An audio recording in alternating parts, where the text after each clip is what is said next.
Bien, alors on vous donne, si vous voulez, mais de manière hein, de 2 minutes chacun. C'est comme aux questions d'actualité à l'Assemblée nationale, là, maintenant. Allez-y. D'abord, je voudrais répondre à mon confrère sur le cardiologue. Il n'est pas financé par Servier. Donc, je regrette, il va falloir revoir un petit peu ce dont vous pensez. Et Jean-François Thébault a toujours été quelqu'un d'extrêmement intègre. Au niveau de l'université, j'avoue que je ne peux pas répondre, hein, parce que nous sommes extrêmement, même jamais impliqués dans une demande, quelle qu'elle soit. La deuxième question, c'est... attendez, quelle question vous avez posée au début? Je ne me souviens plus. Si dans votre Ah oui, s'il y avait effectivement... si la stratégie de l'industrie pharmaceutique était pour uniforme. Pour moi, la stratégie est uniforme. La seule chose, c'est que nous avons suffisamment, j'espère, d'esprit critique pour pouvoir réagir. Et nous avons toutes les études qui nous permettent de dire on n'est pas d'accord avec ce que vous nous présentez. Voilà. Monsieur. Oui, juste une chose. Je crois que c'est bien de faire des grandes déclarations d'intention, mais si on souhaitait que toute la formation continue des médecins soit financée uniquement par l'argent public, si on voulait que chaque médecin puisse se former, il faudrait des sommes très, très, très considérables.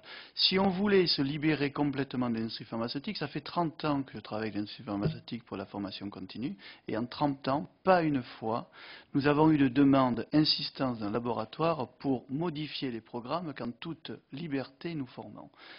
Pour en revenir au discours de notre confrère, peu de médecins apparemment trouvent grâce à ses yeux, mais Madame Frachon trouve grâce à ses yeux. Et pour vous dire à quel point elle est une situation difficile, j'ai reçu par erreur une invitation à une réunion où intervient Madame Frachon, et quand on regarde le coupon réponse, il faut l'adresser à un laboratoire qui s'occupe de la logistique, des renseignements et de l'inscription.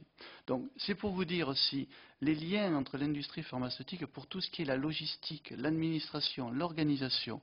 Si les pouvoirs publics, messieurs les députés, on vous le demande, vous êtes prêts à donner les moyens pour que cela soit fait dans des bonnes conditions et que les médecins puissent être formés sans aucun lien, ne serait-ce que pour la logistique, avec les fonds des pharmaceutiques, on est Problème preneur. récurrent, bien sûr, bien sûr, bien sûr. Monsieur Bernard. Oui, ça va être compliqué de devenir original parce qu'effectivement... Oui, bon, vous voilà. pouvez passer. Non, mais, quand on voit les moyens effectivement mis par l'industrie, les moyens de l'OGC et les moyens du FAF, 5 millions pour le FAF, 100 millions pour l'OGC et plusieurs centaines de millions par l'industrie, on pourrait imaginer qu'on pourrait créer des fondations, des systèmes qui permettraient de financer les systèmes. Ceci dit, moi je ne veux pas diaboliser l'industrie, on a besoin de l'industrie pharmaceutique, on a besoin de recherche. Moi j'étais effaré du contenu du rapport Even sur ce plan-là, sur le niveau de la recherche, sur le fait que les laboratoires français... On ne l'a pas encore lu, donc... C'est un vrai problème, je l'ai lu cette nuit, ici un peu. Et puis, en dernier lieu, moi je suis très content d'être passé ici, de m'être exprimé. J'espère qu'on n'aura pas besoin de se revoir dans un avenir assez proche pour d'autres médicaments du type Alzheimer, qui poseraient les mêmes questions, parce que effectivement, ce n'est pas le problème du médiateur qu'il faut régler, c'est le problème effectivement de l'organisation globale et pourquoi on en est arrivé là, quoi. D'accord, mais l'Alzheimer vient d'être remis sur le chantier justement par à la fois la HAS et la FSAPS. Docteur combien, ou l'un des deux pour la CSMF? Bon, rapidement, l'industrie, de toute façon, elle continuera à faire ce qu'on lui permet de faire. Je crois qu'à ce niveau-là, il n'y a pas de souci. Donc, c'est à vous, les législateurs, de faire le travail. Pour ce qu'a dit mon confrère, il faut faire attention, effectivement, il ne faut pas regarder les gens sur leur passé. Parce qu'on pourrait envisager peut-être dans un an un ancien président d'une grande organisation mondiale à qui on pourrait reprocher ses revenus s'il voulait se présenter président de la Moldavie extérieure. Et on ne pourrait pas penser que parce qu'il a été président de cet ancien endroit, il veuille appliquer à la Moldavie inférieure ce qu'on fait en Grèce. Bien, monsieur, pour en terminer. Pour répondre en fait aux deux questions. Concernant l'industrie pharmaceutique, pour nous, il n'y a pas de pratique spéciale, spécifique au laboratoire Servier. C'est un système qui fonctionne comme ça. C'est tout le système de santé, on a l'impression, qui est fait pour faire vendre des médicaments. Alors, nous, ce qu'on demande, c'est remettre le patient et la santé des patients au centre du système de santé. On fait médecine pour soigner des gens, pas pour prescrire des médicaments.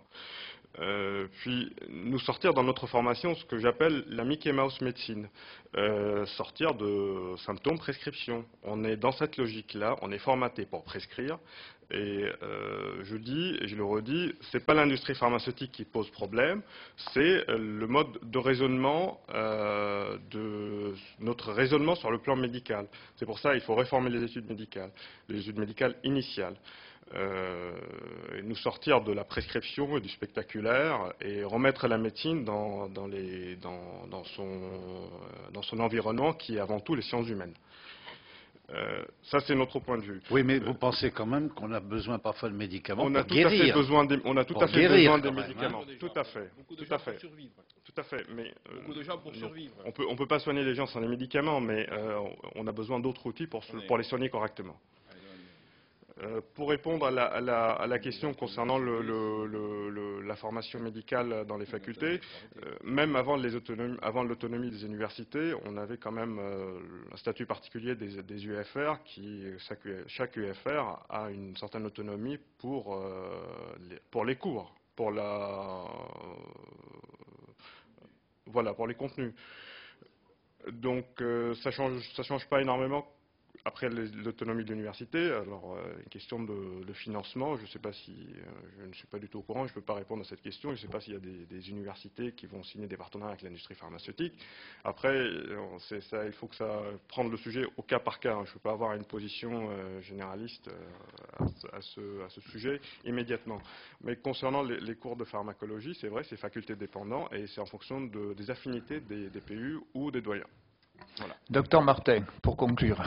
Alors pour conclure, alors d'abord une petite précision parce que j'ai compris que je m'étais mal fait comprendre. Effectivement, ce qui a été fait à un moment a été fait à un moment et après la personne peut faire autre chose et se comporter différemment.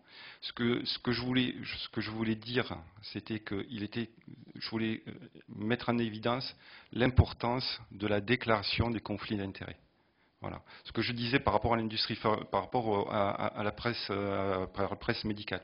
Ce qui est important, c'est de savoir que le visiteur médical, quand il vient, c'est un représentant en marketing qui vient. Ce n'est pas un professeur qui vient nous faire un cours. Ce qui est important, c'est de savoir que une presse médicale, si elle est sponsorisée par l'industrie pharmaceutique, ce n'est pas pour rien. S'il y a quelqu'un qui a été nommé à un endroit, il était important de la même façon de savoir ce qu'il a fait. C'est pas une accusation. Pour moi, ce n'était pas une accusation. C'était juste pour faire passer l'information. Voilà. Et puis, je reviens à ce que je disais tout à l'heure. C'est pour ça que je pense que l'une des solutions qu'on pourrait faire émerger de cette histoire du Mediator, c'est la nécessité de faire connaître les conflits d'intérêts et qu'il y ait une transparence par rapport à tous ces conflits d'intérêts. Oui.